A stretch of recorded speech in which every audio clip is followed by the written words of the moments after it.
नमस्कार, ANB news देख रहे तमाम दर्शकों का स्वागत है। मैं हूं आपके साथ मनप्रीत कौर। इस वक्त के स्पेशल बुलेटिन में आप देख रहे हैं अपनो उत्तराखंड। तो बुलेटिन की शुरुआत करेंगे इस वक्त की अहम खबरों से। सोमवार को नवदुर्गा की 9वीं शक्ति सिद्धिदात्री मां की पूजा अर्चना की गई। 9वीं पर कन्याओं का पूजन किया गया और उन्हें प्रसाद भी खिलाया गया। उत्तराखंड में नवरात्र के 9वें दिन माता रानी की पूजा अर्चना की गई। इस खास मौके पर सूबे के मुख्यमंत्री पुष्कर सिंह धामी ने पूजा की। उन्होंने प्रदेशवासियों को शुभकामनाएं भी दी। इस अवसर पर सीएम धामी ने विधि विधान से कन्या पूजन किया। मुख्यमंत्री ने औधा शक्ति परम ब्रह्मा स्वरूपा देवी मां से राज्य की उन्नति एवं समस्त प्रदेशवासियों के सुख समृद्धि की कामना की। पुष्कर सिंह धामी ने इस खास मौके की तस्वीरें सोशल मीडिया प्लेटफॉर्म एक्स पर साझा की। सीएम धामी ने लिखा, सृष्टि स्थिति विनाशना शक्ति भूते सनातनी गुणाश्रेय गुणामय नारायणी नमस्तुते। शासकीय आवास पर वैष्णवी शक्ति मां महामाया जगत जननी आदि शक्ति भगवती की उपासना को समर्पित नवरात्रि के पावन पर्व का उद्यापन कर हवन किया।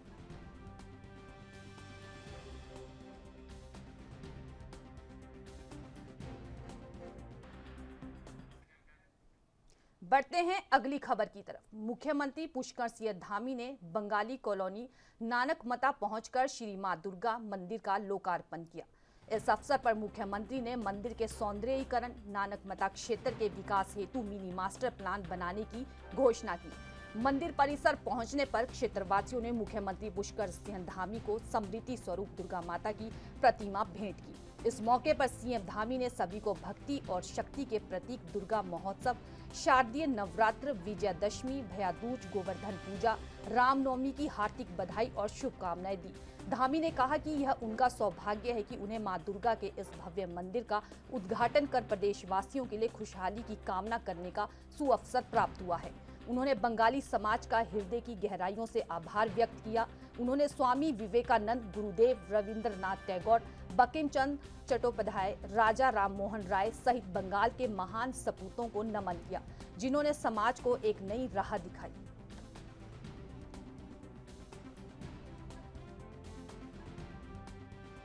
कश्मीर से समाप्त होनी चाहिए, कश्मीर भारत का अभिन्न अंग होना चाहिए। तब उन्होंने नारा दिया था, कश्मीर हो या गुवाहाटी, अपना देश अपनी माटी। उस कश्मीर को बचाने के लिए चाहे शहीद खुदीराम बोस हो, शहीद प्रफुल्ल चाकी हो, मास्टरदा, सूर्य सेन और बाधा जतिन को भी मैं आज के इस अवसर पर नमन करना चाहता हूं जब आप सबके बीच में आया हूं।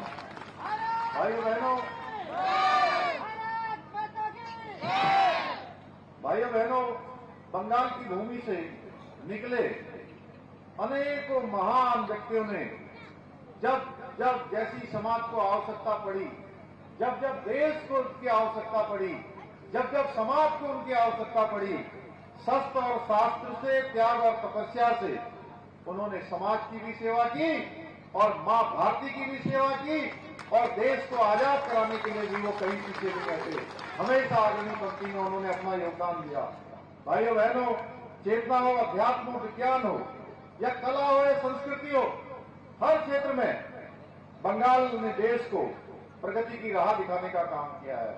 हमेशा पूरी दुनिया में भारत के नाम को रोशन करने का काम भी समाज के लोगों ने किया है। आज के भारत को बढ़ने में निश्चित रूप से हमारे बंगाल के समाज का बहुत बड़ा योगदान है। इतने नाम है, अगर मैं उनके नाम लेना चाहूं तो शिव जी तो हमारे वहां रहते हैं, रामपाल जी रोज हमारे बंगाली समाज के बीच में अनेकों कार्यक्रम करते हैं और हर चुनाव में इनको आगे बढ़ाने का काम भी हमारा बंगाल का समाज करता है। हमेशा इनके पीछे हमेशा जो है कंधे से कंधा मिलाकर इनके साथ चलने का काम करता है। चाहे आज वो हमारा नानकमता क्षेत्र हो, चाहे वो आज खटीमा का क्षेत्र हो, सितारगंज हो, तिच्छा हो, शक्ति फार्म का क्षेत्र हो या हमारा रुद्रपुर का क्षेत्र हो या दिनेशपुर गुलाबूर का क्षेत्र हो, कैसे हम भूल सकते हैं उस समाज को। इस समाज ने हमेशा हमको ताकत देने का काम किया है। भाइयों बहनों, और मैं इस समाज के उन सभी लोगों को याद करूं, उन सबका मैं स्मरण आपके अवसर पर करना चाहता हूं, जिन्होंने देश के लिए, जिन्होंने समाज के लिए हमेशा अपने आप को आगे करने का काम किया, अपने आप को कहीं न कहीं उन्होंने होम करने का काम किया। अगर मैं उनके नाम लूंगा तो इतने नाम हैं कि सुबह से लेकर शाम हो जाएगी लेकिन वो नाम पवित्र नानक मता साहिब माथा टेकने पहुंचे प्रदेश के मुख्यमंत्री पुष्कर सिंह धामी, जहां मुख्यमंत्री ने नानक मता में आयोजित बंगाली कॉलोनी की दुर्गा पूजा कार्यक्रम में शामिल होकर मंदिर का शुभारंभ किया। वहीं रुद्रपुर विधायक शिव अरोड़ा मुख्यमंत्री के साथ मौजूद रहे। इस दौरान मुख्यमंत्री पुष्कर सिंह धामी को गुरुद्वारा कमेटी द्वारा सरोपा भेंट कर सम्मानित किया। वहीं मुख्यमंत्री ने गुरुद्वारे में अरदास कर समेत प्रदेशवासियों के सुख समृद्धि की कामना की। तो विधायक शिव अरोड़ा ने मुख्यमंत्री पुष्कर सिंह धामी का नानक मता पहुंचने पर स्वागत किया। साथ ही रुद्रपुर विधानसभा संबंधित विकास कार्यों व अन्य राजनीतिक विषयों पर चर्चा की।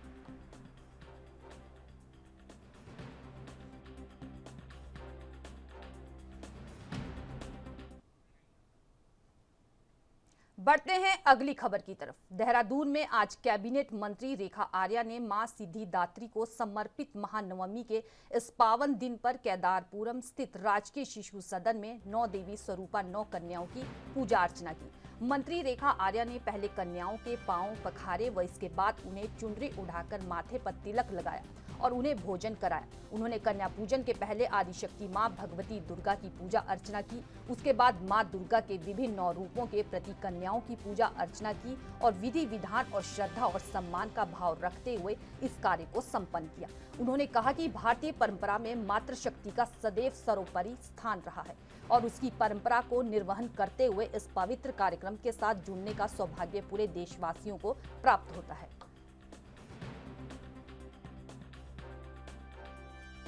देखिए, जब से मैं महिला सशक्तिकरण विभाग को देख रही हूँ तब से मुझे ऐसा सौभाग्य प्राप्त हुआ है कि हर रामनवमी को या अष्टमी को कन्या पूजन के लिए जो है केदारपुरम जाने का अवसर मिलता है।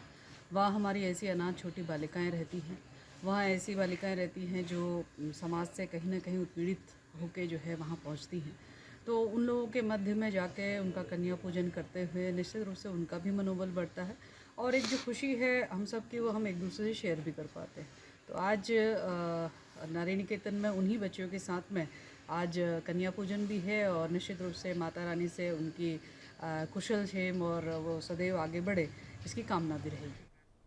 बढ़ते हैं अगली खबर की तरफ। प्रदेश में दायित्व बंटवारे को लेकर बीजेपी के प्रदेश अध्यक्ष ने कहा कि उनकी इस पूरे मामले पर मुख्यमंत्री से बातचीत हो चुकी है और केंद्रीय आलाकमान से भी इस विषय पर चर्चा हो चुकी है। लिस्ट मुख्यमंत्री को सौंप दी गई है और जल्द ही इस पर विचार करते हुए लोगों के नाम उजागर किए जाएंगे। उन्होंने कहा कि जल्द ऐसे तमाम कार्यकर्ताओं को जिम्मेदारियां दी जाएंगी जिन्होंने पार्टी के प्रति अपनी वफादारी निभाई है और इसके लिए मुख्यमंत्री द्वारा स्वीकृति दी जा चुकी है।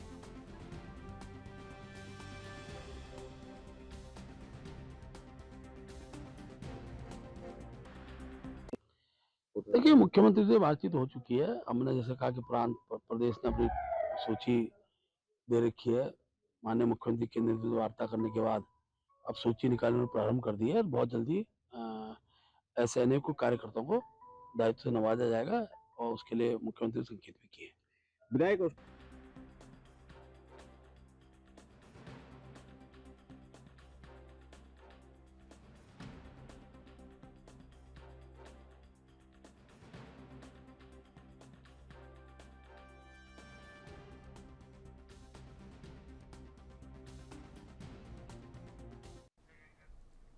बढ़ते हैं अगली खबर की तरफ। आगामी लोकसभा चुनाव से पहले बीजेपी के प्रदेश अध्यक्ष महेंद्र भट्ट ने प्रदेश के कई इलाकों का दौरा किया। उन्होंने मीडिया से बात करते हुए कहा कि जैसे ही लोकसभा चुनाव नजदीक आ रहा है वैसे ही अपने संगठन को मजबूत करने के लिए अपने अनेकों पालिका अध्यक्ष, जिला पंचायत सदस्य और अध्यक्षों के साथ लगातार मीटिंग हो रही है।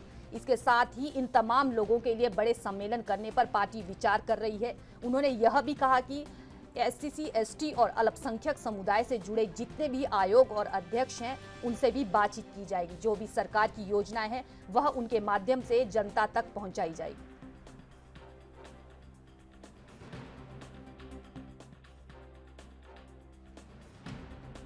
अभी आप भ्रमण पे भी गए थे। देखिए, लोकसभा का चुनाव क्योंकि अब तत्काल है और भारतीय जनता पार्टी अपने कार्य के विस्तार की दृष्टि से जहां हम लोग संगठन विस्तार का स्वरूप दिया है, अब हम तय कर रहे हैं कि हमारे अनेकों जनप्रतिनिधि, नगर पालिका के चेयरमैन से लेके सभासद से लेके जिला पंचायत से भिन्न भिन्न जो समाज के वर्ग के लोग हैं उन लोगों तक भी हमारा काम खड़ा हो। इसलिए हम बहुत जल्दी उनके जो जनप्रतिनिधियों के बड़े सम्मेलन सभी स्थानों में करने वाले हैं। खासतौर पर अनुसूचित जाति से जुड़े हुए जो समाज के लोग हैं उनके जनप्रतिनिधि हैं, ओबीसी समाज के जनप्रतिनिधि हैं, हमारे हम मुस्लिम जो हमारा समाज है, अल्पसंख्यक समाज है, उससे जुड़े जनप्रतिनिधि हैं।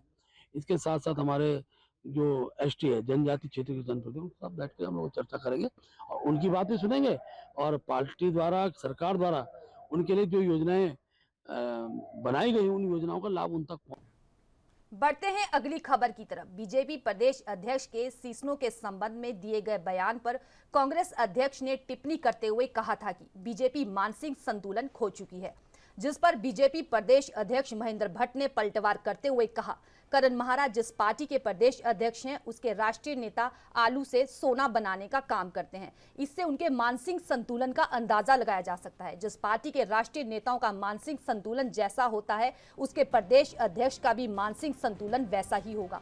इसलिए हम कांग्रेस प्रदेश अध्यक्ष के बयान पर कोई टिप्पणी नहीं करते हैं।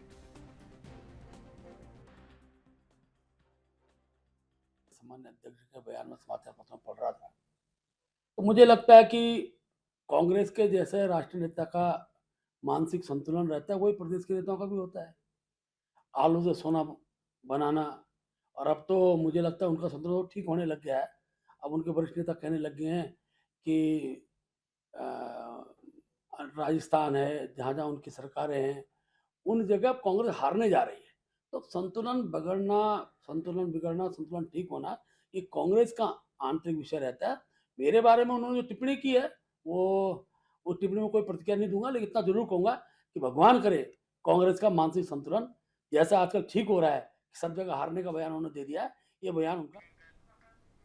देश में होने वाले आगामी लोकसभा चुनाव के लिए उत्तराखंड में महिला कांग्रेस ने अपनी तैयारियां तेज कर दी है।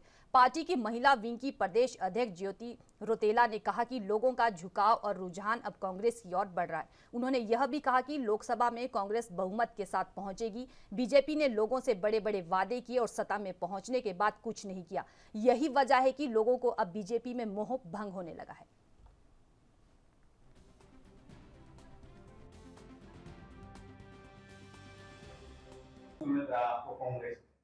देखिए, लोकसभा चुनाव हैं जो 2024 में, जो पब्लिक का परसेप्शन बना है कांग्रेस पार्टी के प्रति कि अब उनको लग रहा है कि एक अकेली पार्टी कांग्रेस है जो उनके चुनाव, उनके हितों की बात कर सकती है।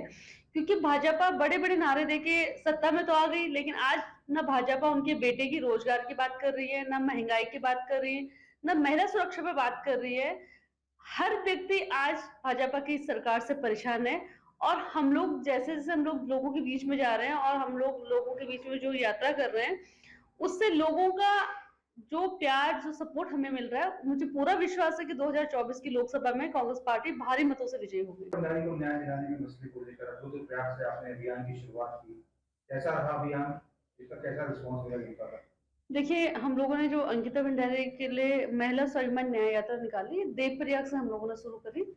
देवप्रयाग से नई टिहरी, उत्तरकाशी, बडकोट, पुरोला होते हुए हम लोग हल्द्वानी, नैनीताल, अल्मोड़ा, पिथौरागढ़ गए और ये यात्रा लोगों का जो रिस्पांस था वो बहुत अच्छा था।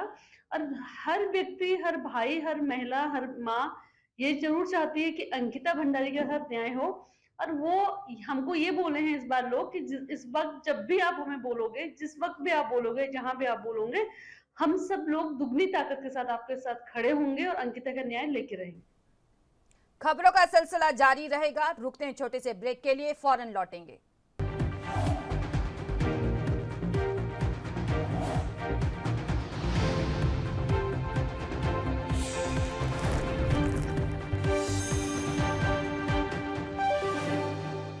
ब्रेक के बाद एक बार फिर से स्वागत है। बढ़ते हैं अगली खबरों की तरफ। देहरादून के परेड ग्राउंड में दशहरे के मेले का आयोजन होगा।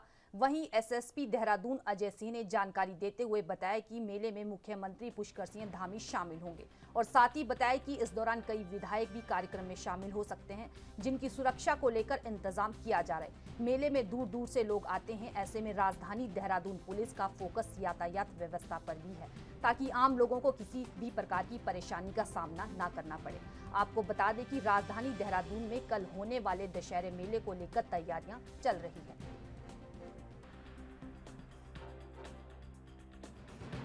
का जो आयोजन होता है इसमें जो पुतला दहन है इसमें माननीय मुख्यमंत्री जी के द्वारा और अति विशिष्ट लोग भी आएंगे और इसमें जो कमेटी से बात हुई है जो इसको आयोजन कर रहे हैं उनका एक्सपेक्टेड है कि 40 से 50,000 लोग के आने की संभावना रहती है। इसको देखते हुए हमने आउटर कॉर्डन इनर कॉर्डन में ड्यूटी लगाई है, सेक्टर वाइज भी ड्यूटी करी चिन्हित उसमें कहाँ रहेंगे और साथ ही साथ जो हमारा कैसे मूवमेंट गाड़ियों का होगा इसके लिए भी अलग से रूट प्लान ट्रैफिक ने बनाया है और 1 बजे के बाद से जो परेड ग्राउंड के आसपास ट्रैफिक को हम नहीं जाने देंगे और इसका अलग-अलग ट्रैफिक के जो पब्लिक ट्रांसपोर्ट के स्टॉपेज सिस्टम है उसको भी हमने अलग-अलग जगह पे बनाया है जिससे लोग पैदल आए वहाँ पर और फिर पैदल ही अपने गंतव्य को पार्किंग में जाकर या जहाँ पब्लिक ट्रांसपोर्ट की जो पार्किंग है वहाँ से जाके जाएँ। तो पूरी व्यवस्थाएँ कर ली गई, ब्रीफिंग भी कर ली गई, जो आयोजक है उनसे भी वार्ता कर ली गई है और सभी आमजनों से सबसे अपील की गई है कि अपना कम से कम वाहनों को उधर आएँ और पब्लिक ट्रांसपोर्ट का ज़्यादा से ज़्यादा प्रयोग करें जिससे कि वो आसानी से आ पाएँ और मेला खत्म होने के बाद वो सकुशल जा भी पाएँ। साथ ही साथ जो पार्किंग स्थल चिन्हित किए गए हैं उन्हीं स्थानों पर गाड़ियों को पार्क करें और मेला क्षेत्र के आसपास का जो एरिया है वो नो पार्किंग ज़ोन रहेगा जिससे कि वहाँ पर यातायात लोगों को आम लोग को बढ़ते हैं अगली खबरों की तरफ। उधमसिंह नगर के बाजपुर सरकारी अस्पताल का विवाद सुलझने का नाम नहीं ले रहा, जिसमें डॉक्टरों ने सबसे बड़े संगठन IMA ने मामले में दस्तक दे दी है, जो कि सरकारी अस्पताल की महिला चिकित्सक डॉक्टर मधु माथुर पर लगाए गए तमाम आरोपों को IMA की जांच टीम ने सिरे से खारिज कर उनका खंडन कर दिया है। इधर प्रकरण पर प्रांतीय चिकित्सा स्वास्थ्य सेवा संघ उत्तराखंड ने भी शीर्ष चिकित्सा अधिकारियों से प्रकरण को लेकर विभागीय कर्मियों की ओर से महिला चिकित्सक का उत्पीड़न किए जाने की उच्च स्तरीय जांच की मांग की है। अब मामला लगातार तूल पकड़ता नजर आ रहा है।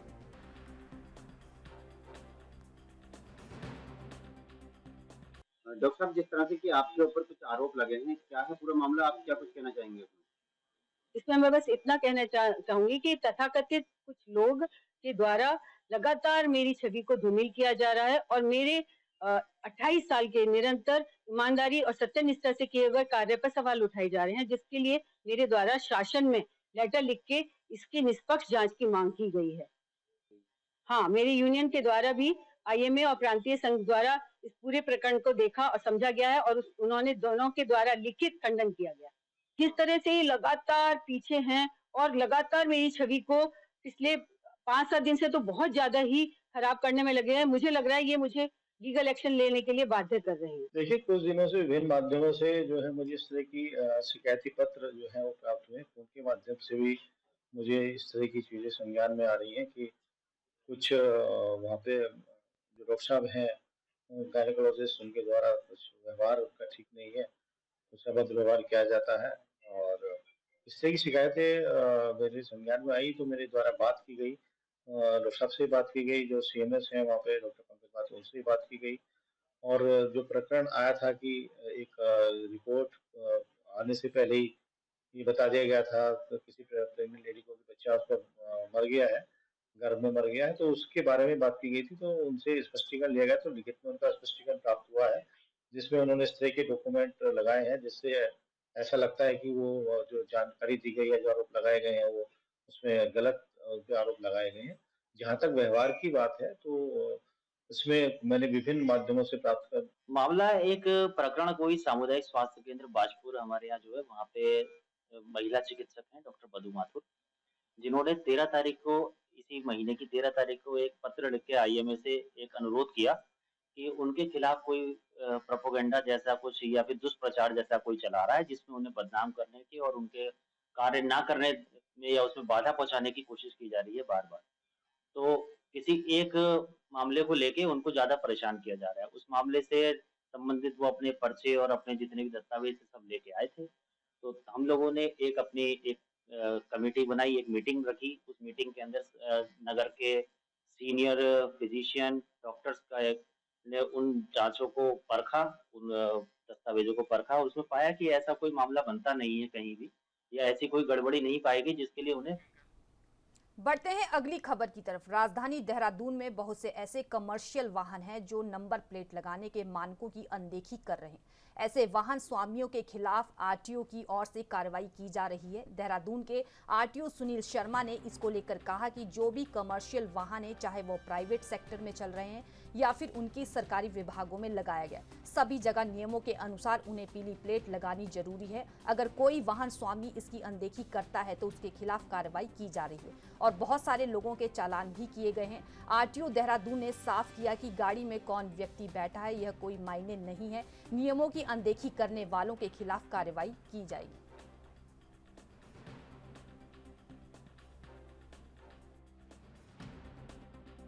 देखिए, हमारे माध्यम से विभागों को, विभागाध्यक्षों को और राज्य संपत्ति विभाग को बाकायदा नोटिस भेजे गए हैं कि कृपया वो ये अपनी स्तर से सुनिश्चित करें कि कोई भी गाड़ी जो उनके द्वारा हायर करी गई हो और उसका उपयोग अगर वाइट प्लेट में किया जाता है तो उसको उसके विरुद्ध क्या कहते हैं हमारे को सूचना दें, हम उसका चालान करेंगे और अपने स्तर से भी वो ये सुनिश्चित करें कि ऐसी वाइट प्लेट में गाड़ी ना चलाएं, क्योंकि अगर सड़क पर हमारे द्वारा प्रवर्तन कार्रवाई करी जाएगी, इससे क्या अच्छा संदेश नहीं जाएगा।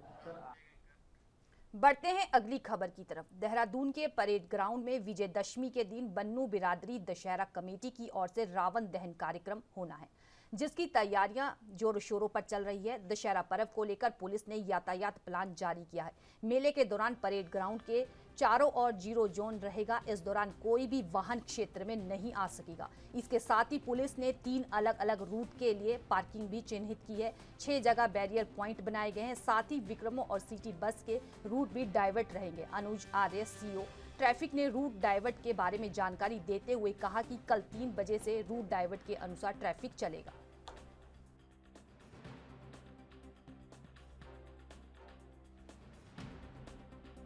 जो है कल मनाएंगे, इसको लेकर जो है ट्रैफिक की क्या व्यवस्था रहेगी, परेड ग्राउंड के आसपास 0 जोन भी रहेगा, कितने एंट्री पॉइंट्स बनाए गए हैं और किस तरह से पूरी व्यवस्था रहेगी।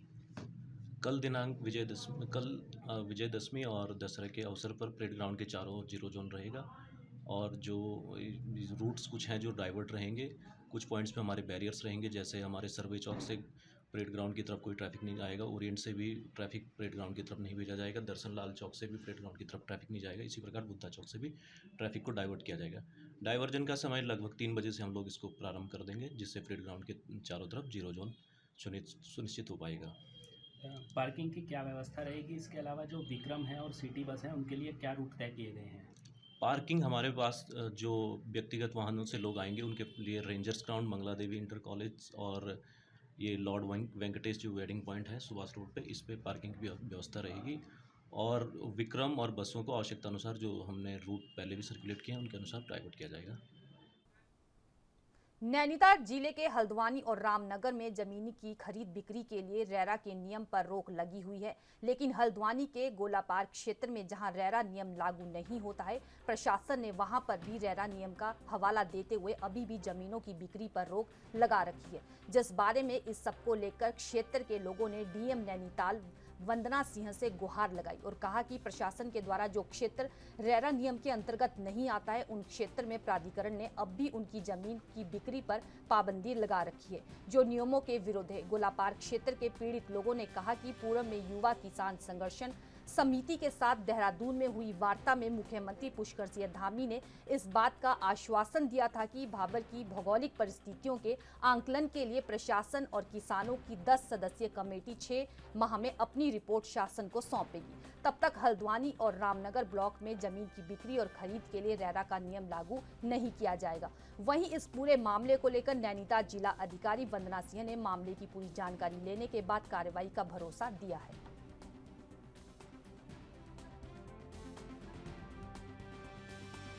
देखिए, पूर्व में यहाँ पर जो हल्द्वानी तहसील में और रामनगर तहसील में रेरा के नाम पर रजिस्ट्रियाँ को रोक दिया गया था।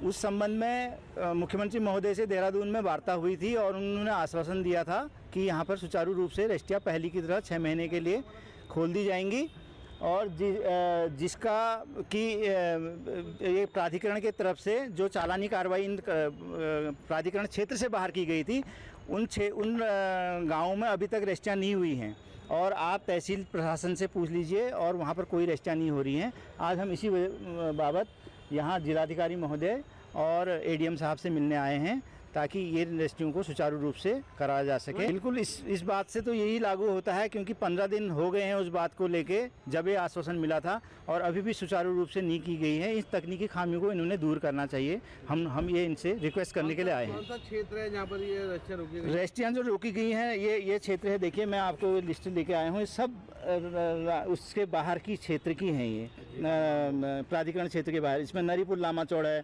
किशनपुर गुरुद्वारा आपका गोला पार है, हरिपुर सिंह उर्फ लछमपुर, देवपुर पोखरिया, रतनपुर नेगी, पदमपुर रैकुनी, देवपुर पोखरिया, मदनपुर, ये सारे प्राधिकरण क्षेत्र के बाहर के गांव हैं।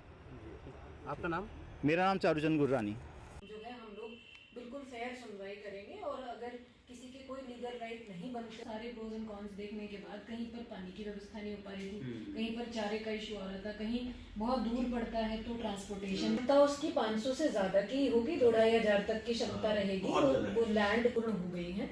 नगर निगम की तरफ से ये रिक्वेस्ट शासन को अलॉट करे, विभाग जो है ले ले, तो विभाग की तरफ से एक रिक्वेस्ट लेटर हमको कल मिल गया। मैडम स्थानीय लोगों ने थोड़ा विरोध कर दिया था। तकरार कार्यालय में हो रही है। यदि किसी को कोई समस्या आ रही है, यदि कोई कोर्ट केस की वजह से इशू है या किसी कोर्ट में ने रोक लगाई है, किसी प्रकार का कोई अदर लीगल इश्यूज है तो वो संज्ञान में ला सकते हैं। बढ़ते हैं अगली खबर की तरफ। मंगलोर कोतवाली पुलिस ने बीती दिनों एक फाइनेंसर कर्मी के साथ लूट को अंजाम देने वाले 2 शातिर आरोपियों को गिरफ्तार कर लिया है। कई बदमाश जुलाई में पीड़ित की मोटरसाइकिल व बैग में रखे कैश और अन्य दस्तावेज को लूटकर फरार हो गए थे। पीड़ित की तहरीर पर पुलिस ने कार्रवाई करते हुए लूट के 2 आरोपियों को लंडोरा क्षेत्र से गिरफ्तार किया है, जिनके पास से पुलिस ने लूटी गई मोटरसाइकिल और 4,380 रुपए बरामद किए हैं। पुलिस की पूछताछ में आरोपियों ने बताया कि वह कांवड़ मेला के दौरान फाइनेंसर कर्मी की रैकी कर रहे थे और समय आने पर उसके साथ लूट करने की प्लानिंग भी कर रहे थे, लेकिन कांवड़ मेले में ज्यादा भीड़ होने की वजह से वह फाइनेंसर के साथ लूट नहीं कर पाए और कांवड़ मेला समाप्त होने के बाद उन्होंने बीती जुलाई को मौका मिलने पर अपने 2 अन्य साथियों के साथ फाइनेंसर कर्मी के साथ लूट की घटना को अंजाम दिया।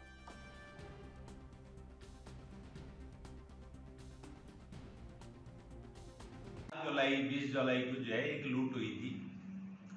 लूट में जो है मोटरसाइकिल और पेपर्स और पैसे चले गए थे और उसमें मुकदमा दर्ज था थाना मंगलौर में।